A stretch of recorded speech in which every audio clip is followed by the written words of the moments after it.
Welcome to Rising Woman Leaders. I'm your host, Meredith Ram, and I believe the time has come for women to share their gifts, their voice, and their stories. I love seeing women spiritually and financially empowered, thriving in their life's work, and doing what they love every day.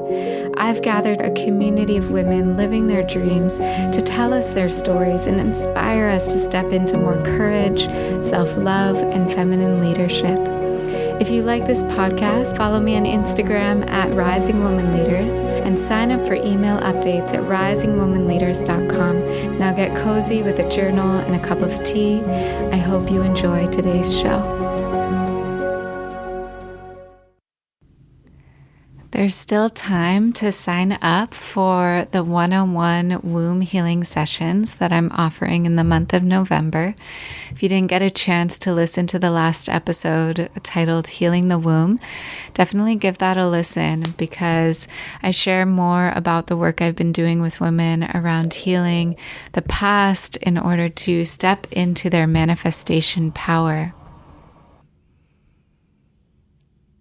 These sessions are especially potent if you've experienced birth trauma, abortion, miscarriage, painful menstrual cycles, or difficult sexual experiences.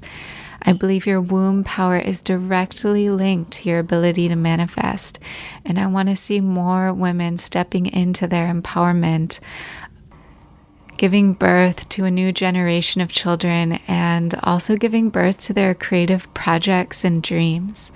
So if you could benefit from having a compassionate, loving guide to witness you and to support you in healing any of these difficult memories or trauma that might be holding you back from really stepping into your power, I invite you to sign up for one of these sessions. Again, space is limited, and this is the only time I'm going to be offering single sessions for this type of work. To sign up, visit risingwomanleaders.com/womb, and we'll also include the link in the show notes. I hope you enjoy today's show. I'm here today with Veladya Chapman, who in an extremely short period of time has risen to become one of the most sought-after influencers in the wellness, lifestyle, and health industry. Within her first year on social media, Veladya grew to over 100,000 highly engaged followers and subscribers.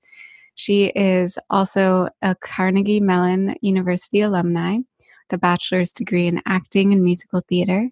She's gone on to perform on Broadway and the Tony Award-winning musical The Book of Mormon, and guest starred in roles on series like CBS's Instinct.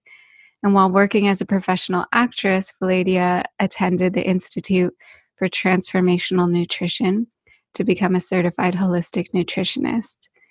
Veladya now helps people heal from all over the world through her books, educational YouTube videos, personalized wellness plans, and public speaking. She's a strong advocate for plant-based nutrition, sustainable living, and unconditional love for all beings. Thank you so much for being here. Thank you for having me. Yeah, and so I'll let you know, I actually came to find your work searching for about Kratom, and which is interesting because this has been kind of a controversial topic lately.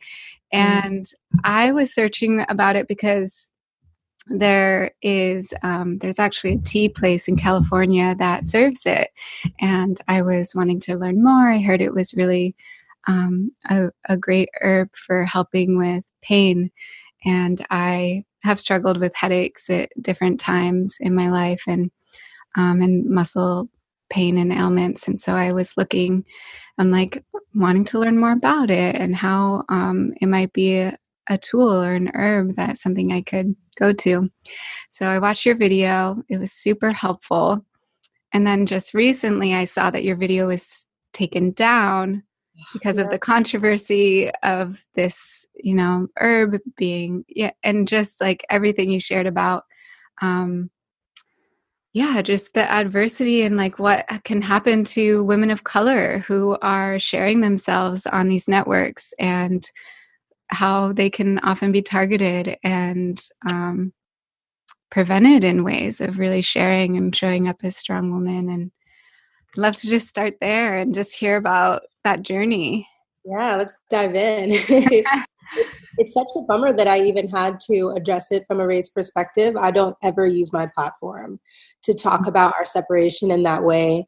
And so it was really a bummer because it was just way too obvious for me not to say anything. There are still tons of videos on YouTube that are still monetized. Not only are they still up, but the creators are still getting money from ad revenue, and they're discussing Kratom, and many of them are discussing Kratom from such an uneducated standpoint or background, what have you, and or maybe just sharing their experiences and sharing reckless behavior using the herb. And mine was not that at all. I really didn't talk about my experience using it at all. I really just spoke, and I did give disclaimers that, number one, I'm not a professional, I'm not a doctor or anything, and also that Kratom is not legal in every state. So make sure you do your research before you try to obtain it. So it was such a bummer that they removed that video, but it's all good. I am happy that it was able to reach thousands of people, and I received so much feedback from that video. It was such a random video. A brand had written me asking if I had heard of Kratom and if I'd want to work with them. That's how it all began. And I had heard of Kratom, just learning about kava and other stimulant herbs that are like that. And I had never tried it. So I was like, I'll try it. And then if I end up liking it, I would like to talk about working together. And it was great for any pain I might be experiencing it. I loved it during the menstrual cycle. Yeah. I found it worked really, really well. It was a strong pain reliever. And so that's the reason why I thought about sharing the video, because I've had close people in my life that have had opiate issues. And I just know how much people are in pain now. And if you can offer up anything outside of the most well-known things that people are recommended that are quite harmful, then why not?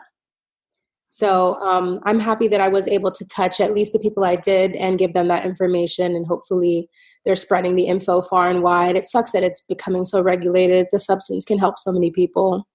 Yes.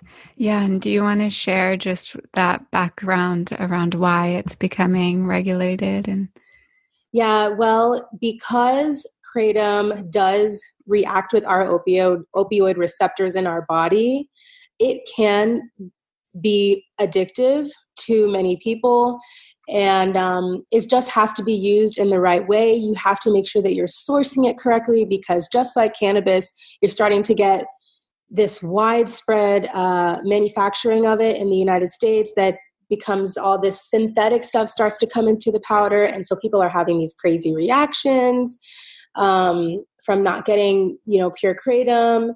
And that's pretty much what it is. Honestly, not to go too conspiracy theory on us, I don't want to go too far into the anti-establishment hole like I sometimes do, but anything that combats pharmaceutical money, is going to just have a hard time rising to the top. And I think around the time I started to spread Kratom information, it wasn't very widespread, and it started to happen really fast around that time, around 2016, 15. Yeah.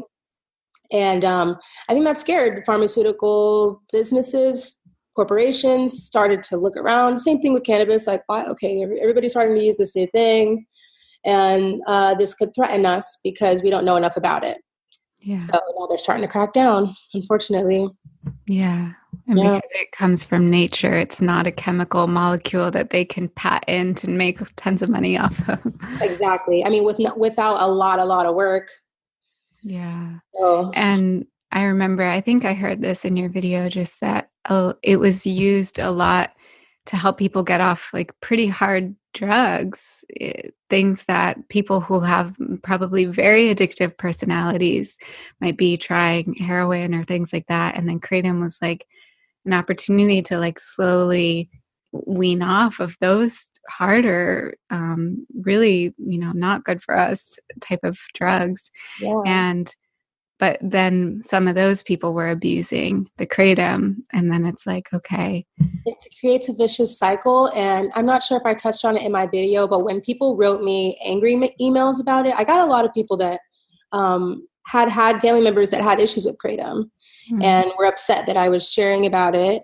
And I heard everyone because I can't imagine what that must feel like.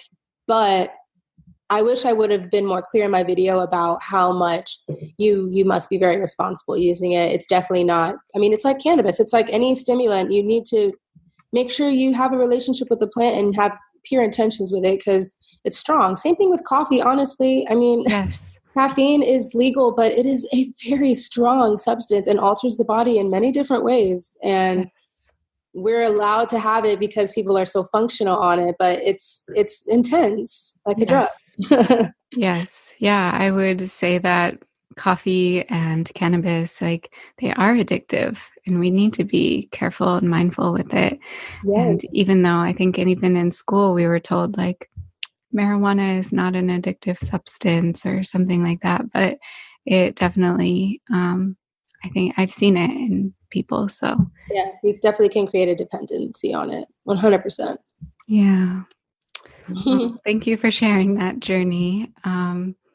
I'd love to hear more just about how you came to have a love for nutrition and like, was it your own healing journey? Did you have health challenges? What led you to learn about food?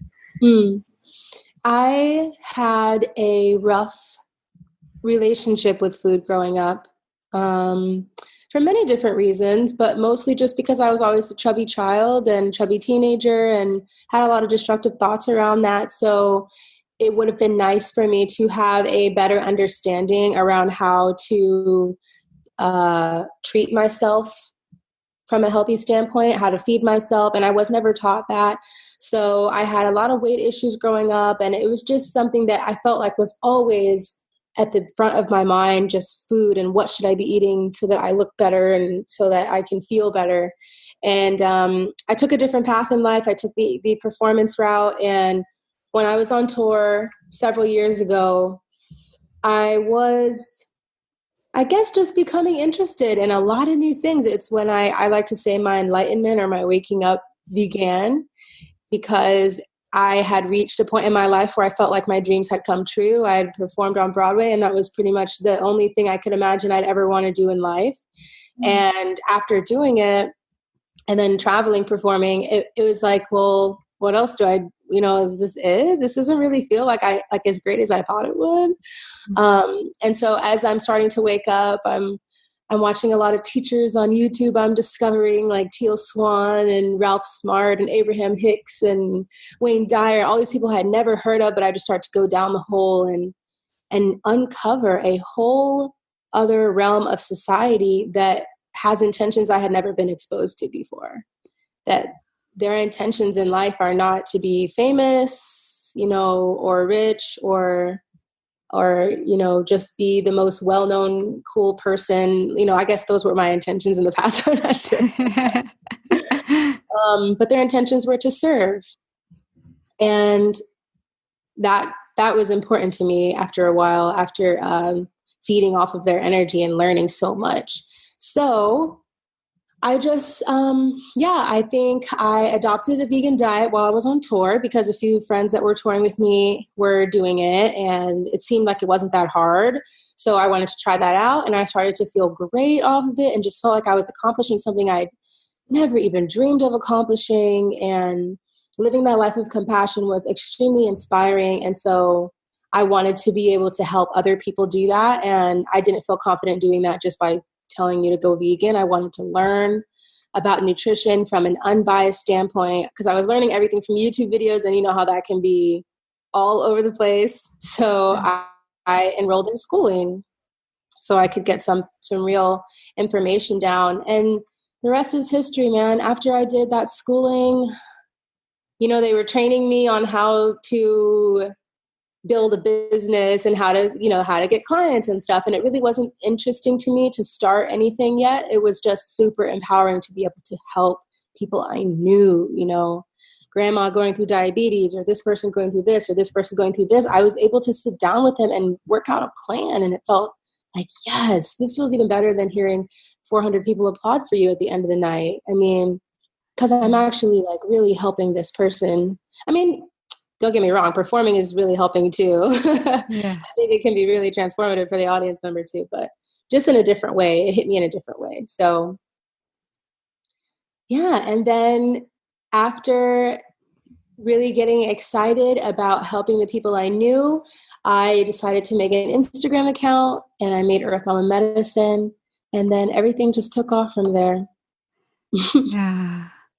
Yeah. I'm curious what you would attribute towards like how successful things got or how quickly things grew. What would you say was a part of that or your approach, or what would you attribute that to?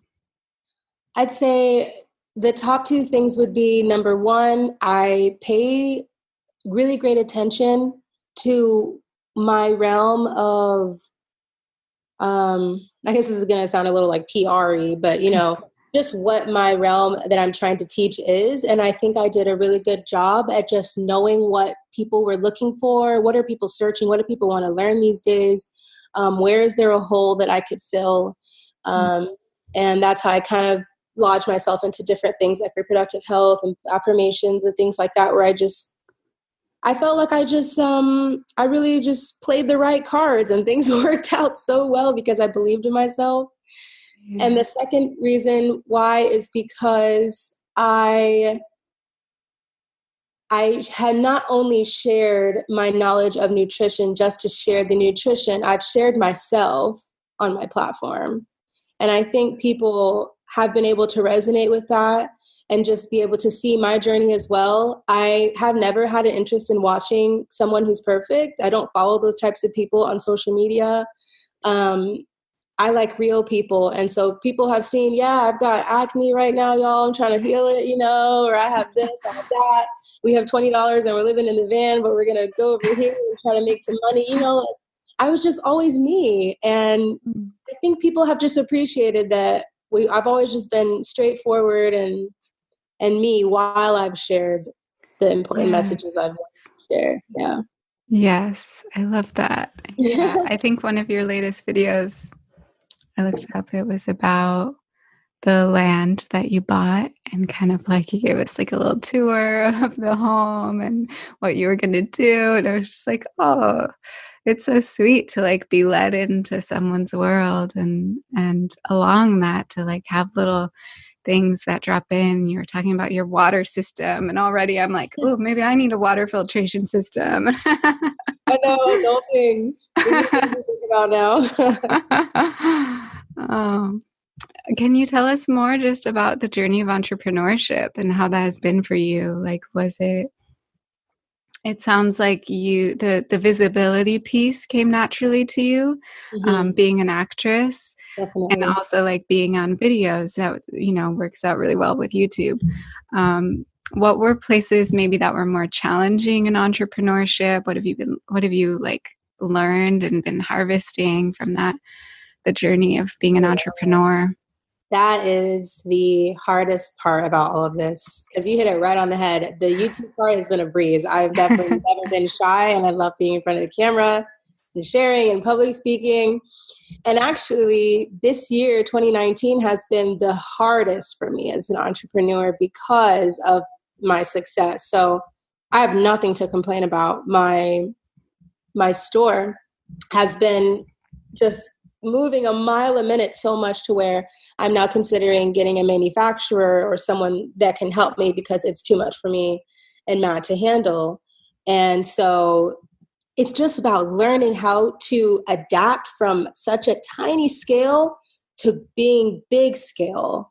I think I moved really fast on my ideas. Yeah.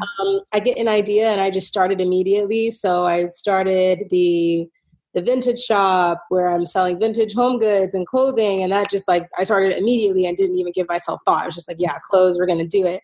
And then the yoni steam was a great idea. And then I thought, oh, let's make a tea now. Let's start selling this. Let's start selling an herbal tincture. And it's all happened really, really fast. Like it's only been 1 year since I've been selling physical products, and now I need a manufacturer because it's been happening so fast. So I'm so excited But wow, I mean, I've had so many moments of having to close down the store because I wasn't able to keep up with inventory, because I forgot to order this one certain label needed because I overlooked it. Or it's Yeah. just about like, I mean, real adulting, like spreadsheeting and getting a business coach to help me, learn how to manage my time, and how asking for help. Really, that is all I'm learning how to do better. Mm. Because it's my baby, it's like earthbound medicine I'm so controlling over it. But as entrepreneurs, we have to learn how the big dogs become the big dogs. And it's because they are able to ask for help and they Yes. outsource and they build Yes. a team. So that's what I'm working on now, is just becoming a boss lady. I like to call the shots, but there's a lot of fine print work that has to get done that people don't see. Definitely. Yeah. Yeah. I was recently visiting a friend who is like, she's really going for it with the online business. And she always asks herself, is this something that I need to be doing, or could I delegate this? Like, always asking, is this something that like needs to be me doing it? And I think she has a team of 3 people now. So she's just constant. She does most of her work now from her phone, and just like, seeing what delegating tasks and all of that. And it's just like, Oh, that's what I need. yeah, it takes a lot of trust too, to like Yes. trust, like, yeah, okay, I have these people now that I'm paying and are kind of relying on me to have things for them to do and all of that. Um, but also how, yeah, that shift in perspective of like, I can do everything. I'll do everything on my own, to like, no, I need help. I need support. I need to find ways to choose where my energy is most needed, and trust that other people can do this maybe even better than I can. Seriously, I hired my brother. He's leaving for the military in February. So I'm trying to use him as much as possible before he leaves. And he's come over here and I paid him. And I mean, he knocks out work like I never would have thought he did, like way faster than I did, packaging up orders. And so I'm like, wow, just like you said, like even better than I did, just because I trusted him to just teach him how to do it and let him do it. So Yes. it was a good practice. So I'll be able to outsource more in the future. Yeah. And it's not really something anyone teaches us. It's, you like just got to figure it out, and trial and error, and make mistakes and all of it. Definitely. This business thing, I had no training in business at all. Yeah. But wow, I'm proud of myself for teaching myself all these things that people go to business school for. So, Yes. yeah. Yeah. And I also wanted to ask about your relationship with social media, because I know that can be, for some people, a love-hate relationship. And knowing that you have a lot of followers there now, I imagine there might sometimes feel like an obligation of like wanting to show up for them. Um, and it looks like recently you took a hiatus on social media. So, healthy relationship with social media, how do we have that?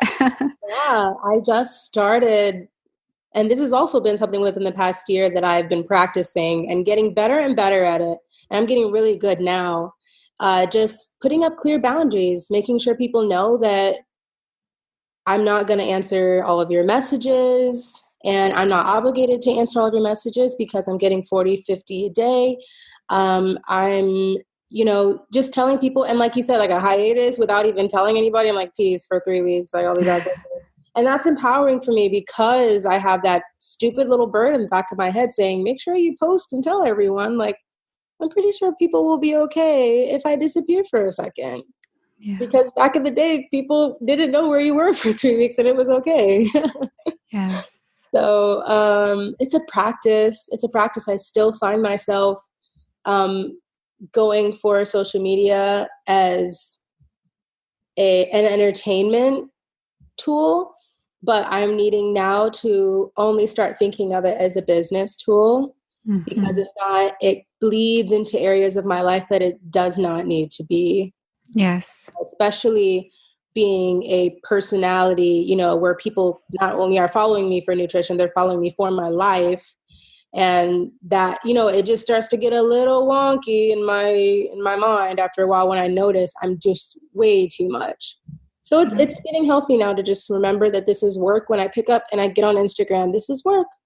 Yes. 90% of the time it's work, and I can have 10% of a little bit of, hey, what's up with my friends? Other than that, yeah. Yeah, it's so helpful to have a task and an intention when you're opening up the apps. It's like, okay, this is what I'm going onto the app to do. I'm making my post. I'm putting my content up before even checking anything, because they're really designed to distract us and to just like send us down that like, whoa, I just forgot what I was doing. What am I supposed to even do? Like 30 minutes later, why did I even open this app? So dangerous. Yes, I love that approach of just like, this is for my business. And I think that was a shift for me at one point when I made like even just my Facebook profile. It's like I see that as this is for my business. And of course, like things about my life are part of my business. You know, and we are our brand and all of that.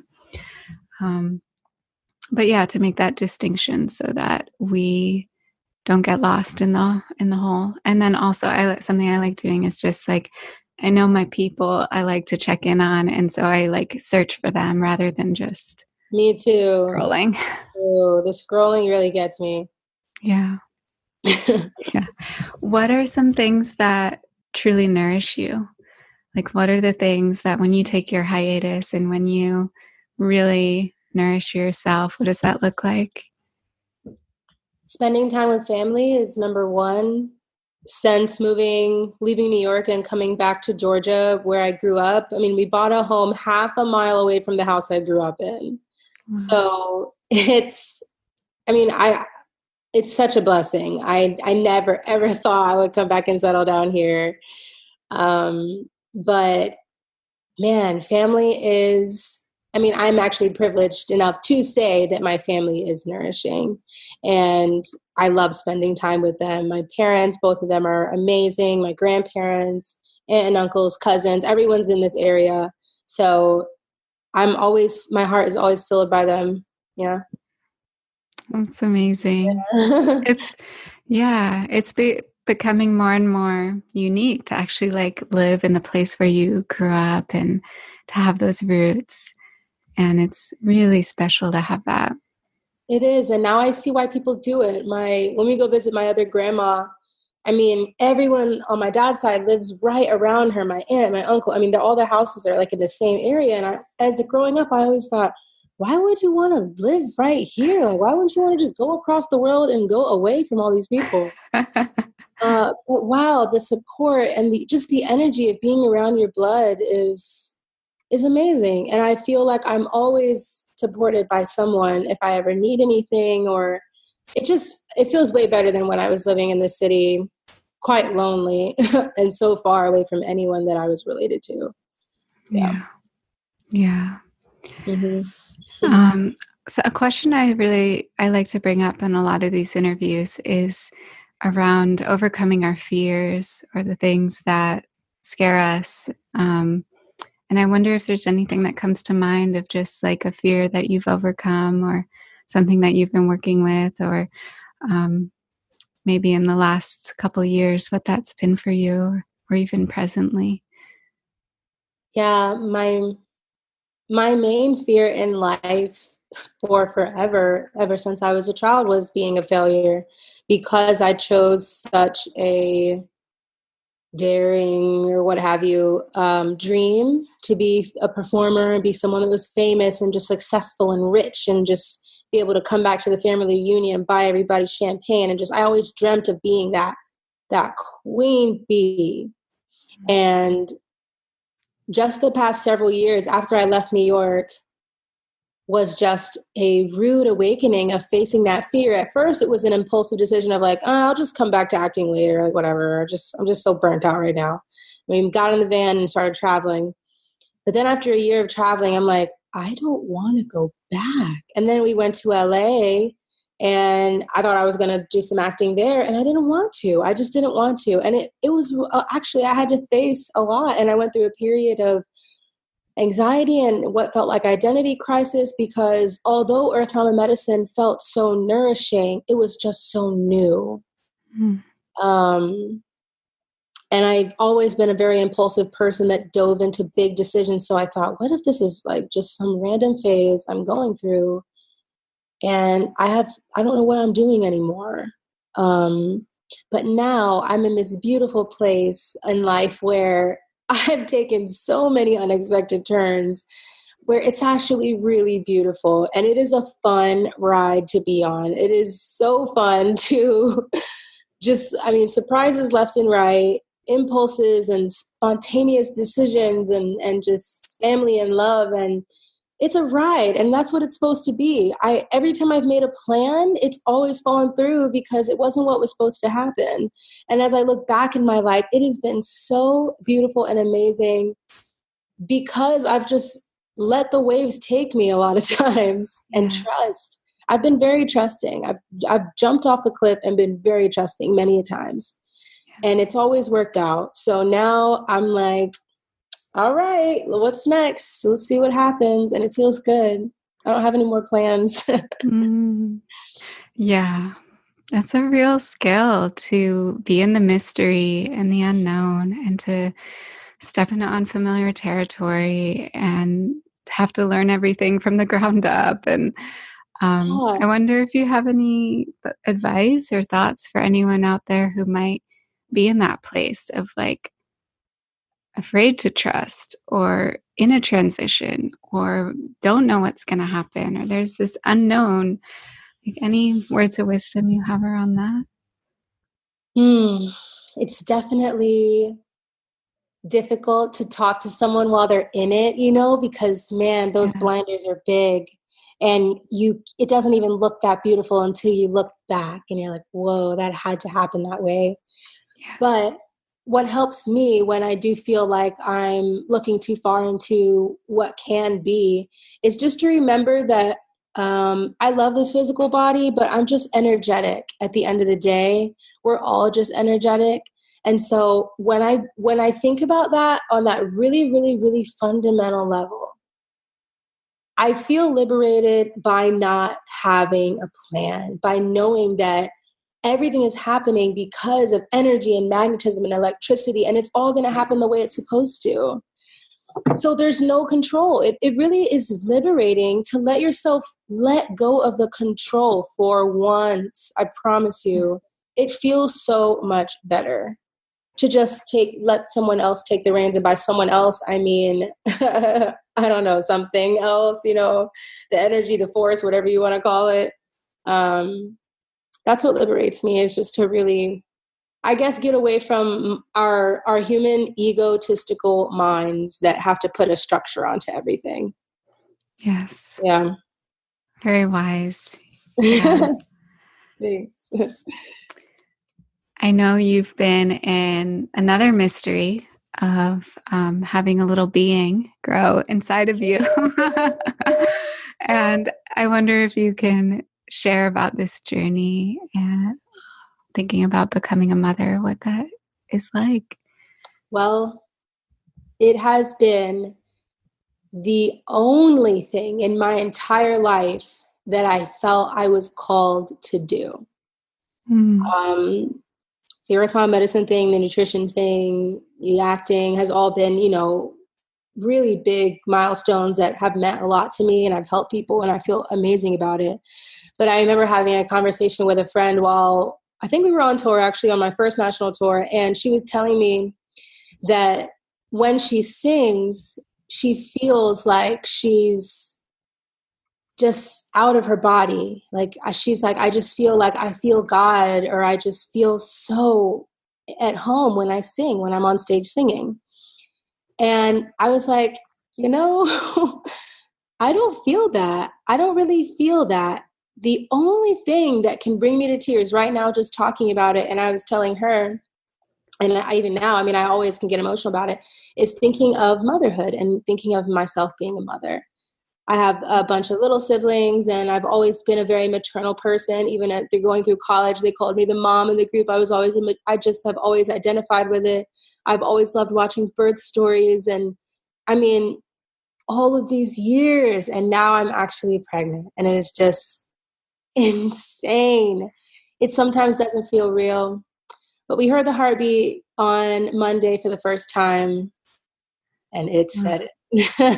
Wow. Yeah, because I'm going to be 13 weeks, so everything is, the baby is still the size of a lemon, and it's still small. I'm not really poking out that much, so sometimes I have this feeling of like, am I pregnant? I don't know. It's just sometimes you want that confirmation. And Yeah. I kept taking pregnancy tests, and Matt was like, chill, you're pregnant.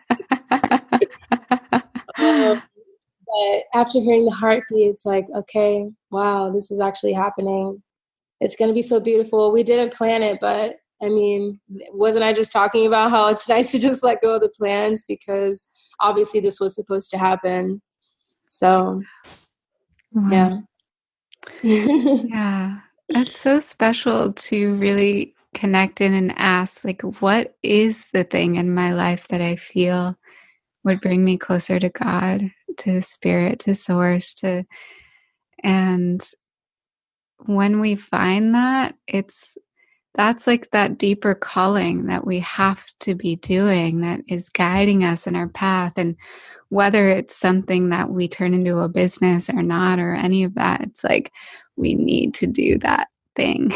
Yeah. And yeah. Yeah. Motherhood has definitely been that thing that I knew would, like, my life would start as soon Mhm. as that happened. Wow. And so it has this whole time felt like I've just been like, not wasting time, but just keeping myself busy until I get to the proper age and proper time to make that dream happen. Yeah. And of course, I thought I would wait a few more years until the business takes off and, all the patriarchal planning that happens.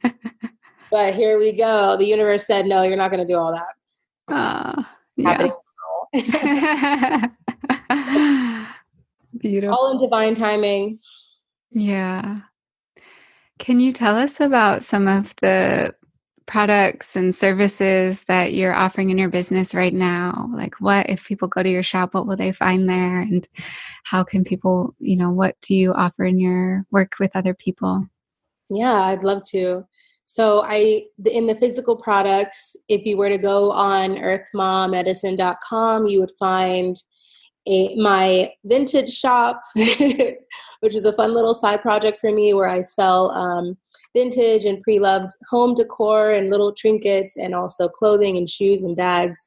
And it's all very earthy, neutral tone type of style like I like. So it's been fun for me to do that side project and to promote buying secondhand. The clothing industry is really toxic these days. So I thought that would be something fun to do. So you can shop there, and then you will see my herbal products, which I have 3 main herbal products right now. The first one, which is the most popular, is the Earth Mama Yoni Steaming Blend. And it's a generic blend of herbs that are wonderful for the practice of yoni steaming, the ancient, wonderful practice of yoni steaming, which in short is just steaming the vaginal canal, reproductive space, uterus, womb, whatever you would like to call it, root chakra, for numerous health benefits. So that's my most popular product and my most popular teaching, and I love teaching it, especially in person. And then I have an herbal reset tea, which is basically like a detox, but I don't like the word detox, so it's just a way to reset your body, your organs, kidneys, liver. It's a very nourishing, tonic type of tea. And then the third thing I have, which is an exciting new addition this year, well, within the past few months, is called Balance Back. And it was something that just came to me after receiving so many emails and messages of people asking for fixes for bacterial imbalances, such as yeast infections or BV or anything that's going on that there are not many natural options for. You just go to the doctor and get antibiotics or get something over the counter that isn't really as friendly as you'd like. And so I created a herbal antibiotic. That's essentially what it is. It can work for like a toe infection. It can work for anything that is a bacterial overgrowth in your body, but it's worked wonders on yeast infections particularly. Wow. That's been so exciting because every time I come out with it, it's selling out like crazy. And now I'm just like, how can I get this in Walmart and Target and everywhere? Like, people need this. This is like whenever you have something like that, there's only like two options, doctor or this other stuff that I don't like, Yeah. It's so easy to just take a few drops every day and you're good, naturally, herbs, so that's exciting. Wow. And then on there, I have a few other offerings like stickers or ebooks about affirmations and how to use them for manifesting. There's one about health, one about love, and one about money. Mm-hmm. And then there are my one-on-one coachings. And I used to only offer health coachings. And we talk about, it's like an hour-long coaching of me talking about what we can eat and different things you can do to help elevate yourself in that way. But I've now expanded to doing business coaching and life coaching. Not that I am professionally trained in either one of those things, but the life coaching happens because I've just been reached out by so many people that just want guidance, whether that's spiritual or just a girlfriend to talk to or, anything really. And so that's like been so fulfilling to have those coachings where I just am talking to someone. And then business is just from someone that would like to follow in my footsteps in social media or building a YouTube channel or how to be authentic in front of the camera or anything like that. That's what I work on in my business coaching sessions. And those are really fun too, because people get excited when they see their brands start to develop. And that's really fulfilling because I don't really know much about it, but I just share what I've learned. Yeah. And it's just to help. So that is what I'm offering these days. Amazing. And this is all on the website, earthmamamedicine.com. Cool. And the Instagram is Earth Mama Medicine. So I'll include those links. Is there anything for you when you think about just like closing words or words of wisdom or just something that any intuitive guidance you're feeling around what people might need to hear at this time? Well, all I've been telling myself for the past 3 days, maybe, as I've been navigating a lot of like very mixed thoughts, is just to not be hard on myself. I have no idea what work is at play in all of these different realms that we exist in. And same thing I said about just letting loose of the reins. That's all I've been thinking of this past week. So that's what I'm going to share is just let go. Sometimes it just feels good to let go and be a child or just do that thing that you really want to do in your heart that probably isn't going to make you any money or advance you in any way. But if it's soothing and that's what you want to do, just do it. Life is so complex now and so heavy. We need to just remember sometimes to just let it go. Yes. Yeah. I love that. Thank you. Let's just take a moment to breathe it in and to just like hold that container of just all the wisdom that's been shared and coming through. Just like to invite us to feel our hearts and everyone listening to just come into that space and just holding that invitation of what is calling me? What is that thing that I love to do that maybe I've talked myself out of because I'm scared or because I didn't think it would be profitable enough or any of that, any of those stories that we create around why we can't do things that our hearts are calling for us to do. And to take any other gems or seeds of wisdom that you want to plant in your heart from this conversation today, just holding that with you as you walk out into the world and shine your light with all the people that you can touch. I just bring my hands to my heart. So much gratitude. Thank you so much for being here and sharing your wisdom with us. Namaste. Thank you. Namaste. Thank you.